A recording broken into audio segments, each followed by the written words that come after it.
Hello and welcome to another BizWise Business English lesson. And the topic is, in fact, something many managers find challenging, having difficult conversations. And this could be anything from giving negative feedback or repeatedly asking someone to do something. If you're working on your professional English, I run a membership called BizWise Professional English.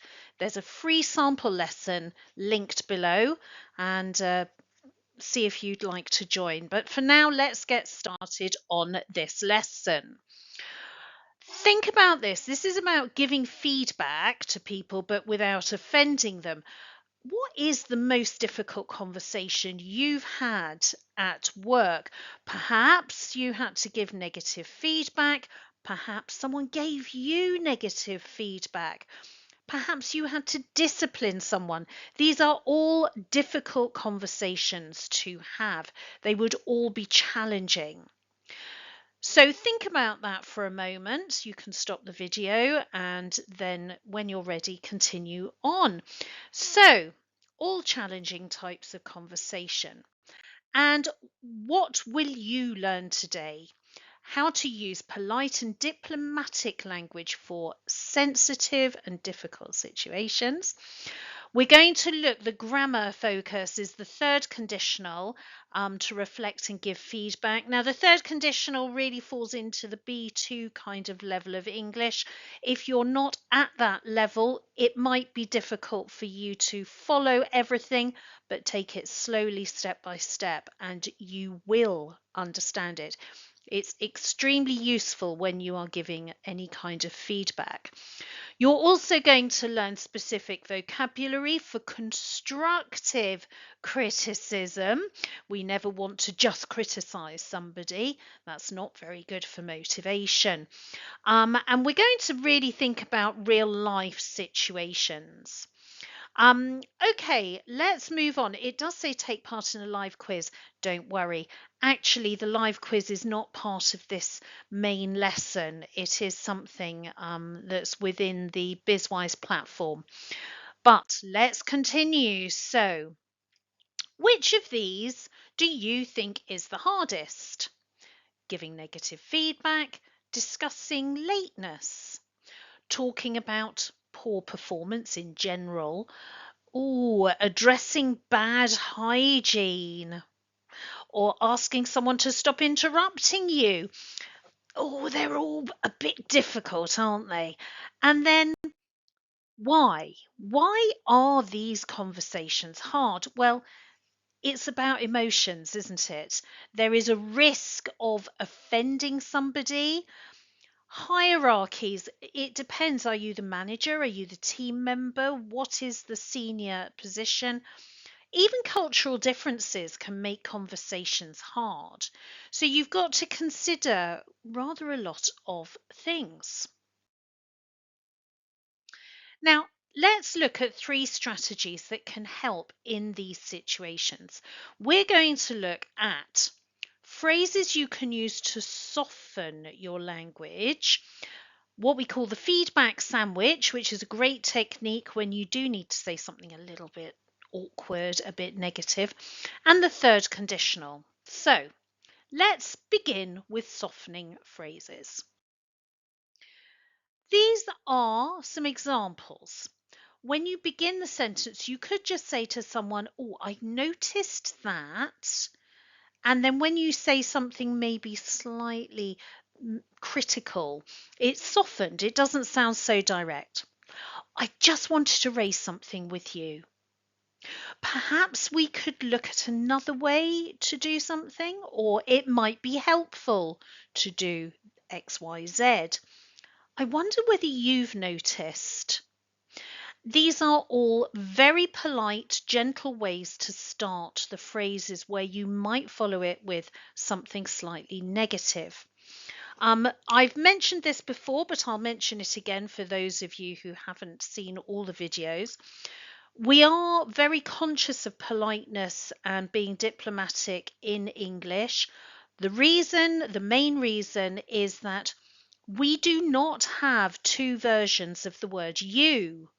We only have one version. We do not have a U for family and friends and a U for senior managers or people we want to show respect to.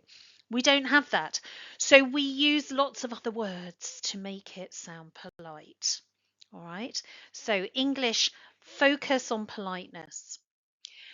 Now, the feedback sandwich, if you need to say something negative to someone, a great way to do this is begin with something positive, then you give your main message, and then you finish with something positive again. And so you sandwich the slightly negative message in the middle. For example, you've been great with clients recently, but I wonder whether you've noticed that deadlines are slipping. I know you can get back on track. So we've got two positive things with a slightly negative one in the middle, but said in a very polite way. This is called the feedback sandwich.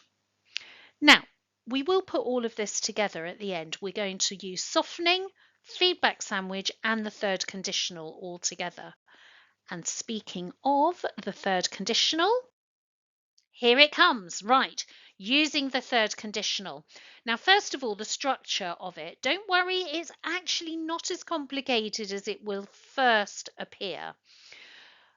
A conditional sentence has two clauses or two parts to it. The condition begins with if, and it's if something happens, then there's a result. Now, in this case, we use if followed by the past perfect. Don't panic. On the result side, it is would, could, might have, plus the past participle. Now, the past perfect is had and the past participle. So let's imagine we're using the verb to wait. If I had waited, if you had waited, if he had waited, if she had waited, if we had waited, if they had waited. Had in the past participle, that's it. All right. Here is an example. If you had told me about the delay, I could have done something to help.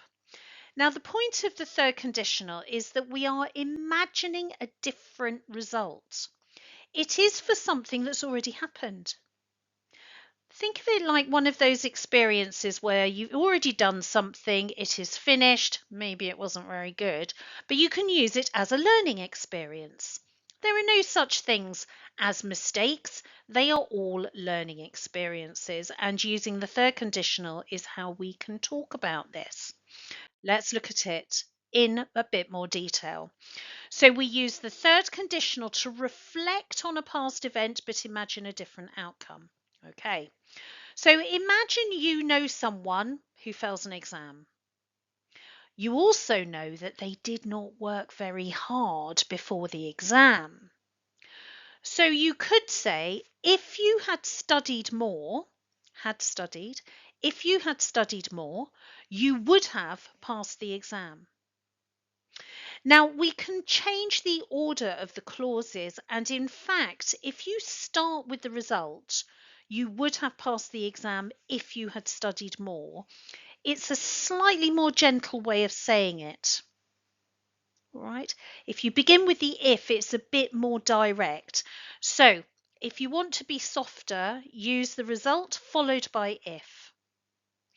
Slightly more gentle. There we are. So it's a great way to give feedback when something went wrong or it could have been better. Let's look at some examples. Contractions, before I show you the examples, I just want to mention some contractions. It's where we put two words together with an apostrophe. So the ones that you need to take notice of here, contractions to note, would have is would have. That's the contraction. Would not have is wouldn't have. Had not is hadn't. Because we can use positive, negative. It doesn't matter which way we do it. It just needs to make sense. For example, if you had paid attention, we would have received all the right information. Imagine you have a colleague who went into a meeting, but they were looking at their phone. They were not actually paying attention to what was going on. So you didn't get the right information. So you could say, if you had paid attention, we would have received all the right information. You could do it using a negative. If you had paid attention, we wouldn't have missed all the information. The meaning is the same, but is showing you an example of how you can use a negative. If we had followed safety procedures, the accident wouldn't have happened. If we hadn't followed safety procedures, the accident would have happened. All right. Remember, you can stop the video, have a look at this, just to be sure you've got all the right information. So, imagine you've got a problem. Your colleague is disorganized. The result, they were late to the meeting this morning. How can we make that into a conditional sentence? If you had set an alarm, that's the solution to the problem. Your if clause, your condition, is the solution to that problem. You wouldn't have been late to the meeting this morning. That's a different result to the one that actually happened. If you had set an alarm, you wouldn't have been late to the meeting this morning. Or, in reverse, you wouldn't have been late to the meeting this morning if you'd set an alarm. I'll just point out here, I don't need the comma in that sentence. When you do the condition followed by the result, they are divided with a comma. When you do the result followed by condition, the comma should not go there, should not be used. All right. So let's put everything together. We've got some softening phrases. I noticed that. I just wanted to raise something with you.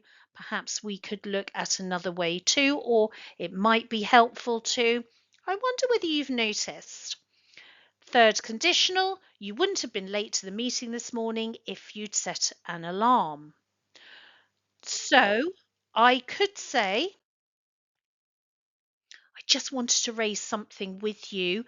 You might not have been late to the meeting this morning if you'd set an alarm. Notice I've used might just to show it's even softer. There's the possibility. I can't say for sure that you wouldn't have been late. It's not possible to guarantee it. So might would work well here, as well as you would not. Okay, so that's making it very gentle. Now we're going to add in the sandwich. So as a feedback sandwich, you could say this. Just to say, so say something nice first. Just to say, once you were in the meeting, your input was really helpful. You'd clearly thought things through. However, now it's going to be some not so good news. However, you might not have been late to the meeting this morning if you'd set an alarm, and it does make things easier when we can all start on time. Finally, something else nice. But overall, you're doing solid work, so let's just keep an eye on the timing going forward. See how that all works together? So you're saying something that can cause a little bit of feeling uncomfortable. It can be difficult to say something negative to somebody, but using this strategy makes it so much easier.